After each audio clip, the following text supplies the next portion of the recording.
सोचिए, एक ऐसा समय जब हर सुबह सूरज तो उगता था, लेकिन अपने साथ उम्मीद नहीं बल्कि एक और दिन की परीक्षा लेकर आता था।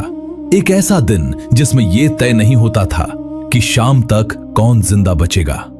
गांव की गलियों में सन्नाटा पसरा रहता था और उस सन्नाटे को तोड़ती थी सिर्फ भूख से बिलखते बच्चों की आवाज। एक मां अपने कलेजे के टुकड़े को गोद में लिए बैठी है।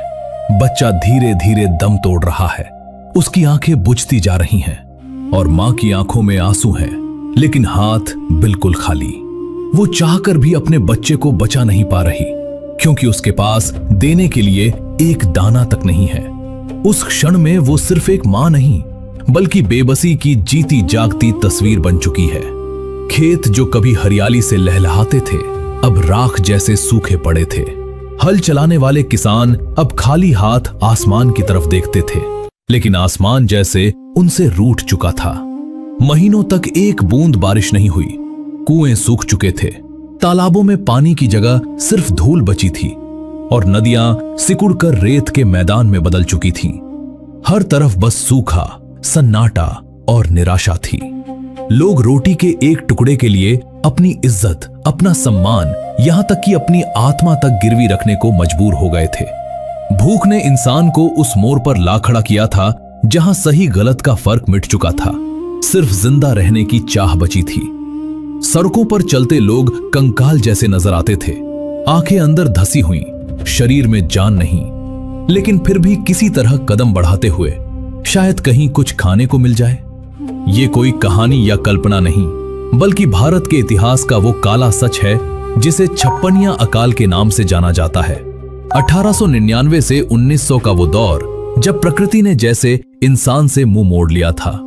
इस अकाल ने लाखों जिंदगियों को निगल लिया, लेकिन ये सिर्फ शरीरों की मौत नहीं थी, ये उम्मीदों की, विश्वास की और इंसानियत की भी मौत थी।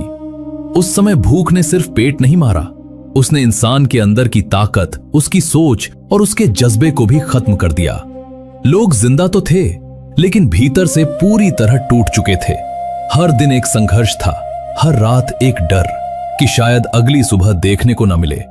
यही वो स्याह दौर था जिसने इतिहास के पन्नों पर हमेशा के लिए एक गहरा, दर्दनाक निशान छोड़ दिया। छप्पनिया अकाल का नाम संवत 1956 से पड़ा, जो विक्रम संवत के अनुसार 1899 से 1900 के उस भयावह दौर को दर्शाता है जब प्रकृति ने मानो इंसान से अपना रिश्ता तोड़ लिया था। यह अकाल सिर्फ एक क्षेत्र तक सीमित नहीं रहा, बल्कि राजस्थान, गुजरात, मध्य प्रदेश और उत्तर भारत के कई हिस्सों में फैलकर एक व्यापक त्रासदी बन गया। खासकर राजस्थान के बीकानेर, जैसलमेर, जोधपुर और मारवाड़ जैसे मरुस्थलीय इलाकों में इसका असर सबसे अधिक विनाशकारी था, जहां पहले से ही पानी की कमी रहती थी।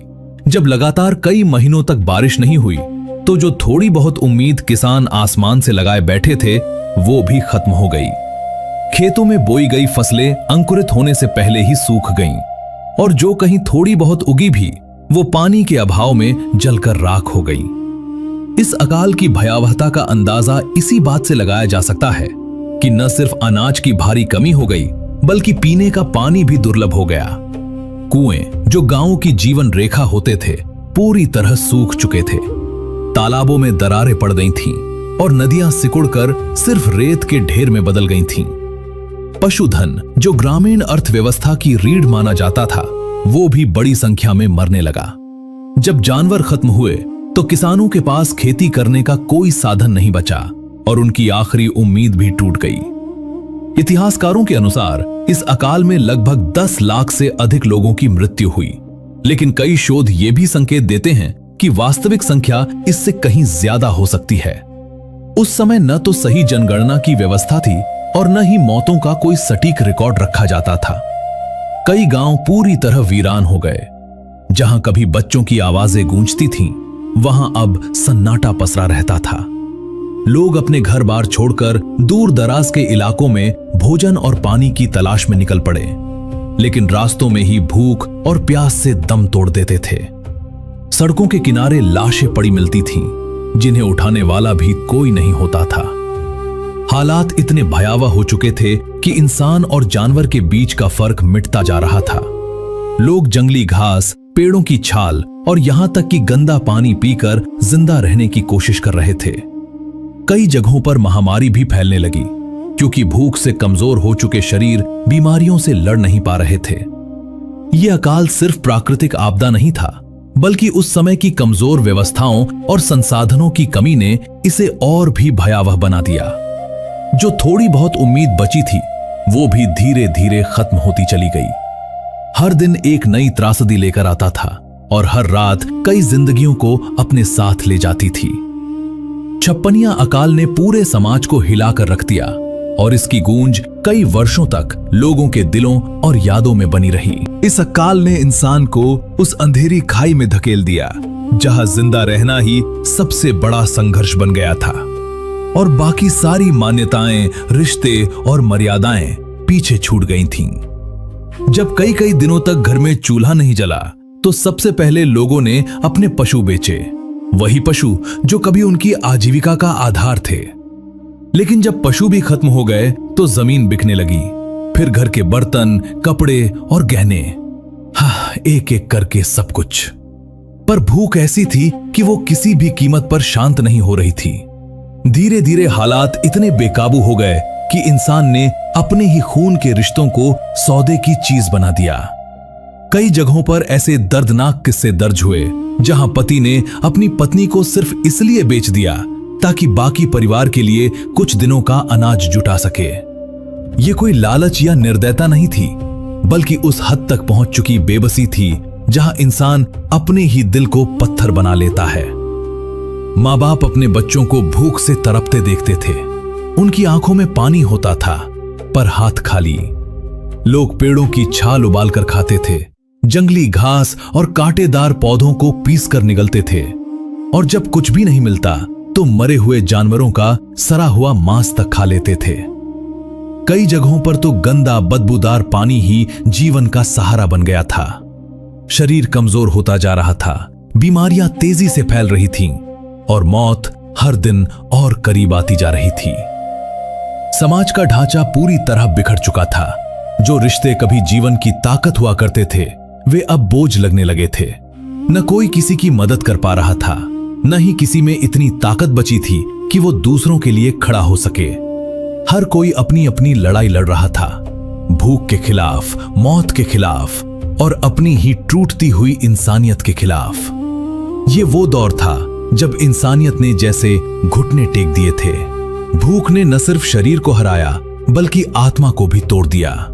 लोग जी तो रहे थे, लेकिन भीतर से मर चुके थे। हर दिन एक परीक्षा था और हर रात एक सवाल, क्या कल सूरज देखने के लिए हम जिंदा रह पाएंगे? यही वो भयावह सच्चाई थी जिसने छप्पनिया अकाल को सिर्फ एक आपदा नहीं, बल्कि इंसानियत के सबसे काले अध्यायों में से एक बना दिया। उस समय भारत पर ब्रिटिश शासन था और साथ ही कई रियासतों में स्थानीय राजा अपनी अपनी सीमाओं में प्रशासन चला रहे थे। जब छप्पनिया अकाल ने भयानक रूप लिया, तब ये उम्मीद की जा रही थी कि शासन व्यवस्था लोगों को इस आपदा से बचाने के लिए मजबूती से खड़ी होगी, लेकिन हकीकत इससे कहीं ज्यादा कमजोर और बिखरी हुई थी। कुछ रियासतों के राजाओं ने अपने स्तर पर राहत कार्य शुरू किए। कहीं अनाज के भंडार खोल दिए गए, कहीं गरीबों के लिए रसोई चलाई गई, तो कहीं लोगों को काम देकर बदले में भोजन देने की व्यवस्था की गई।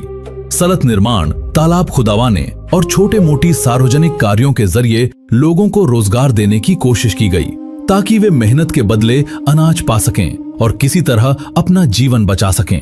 लेकिन ये प्रयास सीमित संसाधनों और खराब समन्वय के कारण पर्याप्त साबित नहीं हो पाए। कई रियासतें खुद आर्थिक रूप से कमजोर थीं और अकाल की मार इतनी व्यापक थी कि उनकी मदद जल्दी ही कम पड़ने लगी।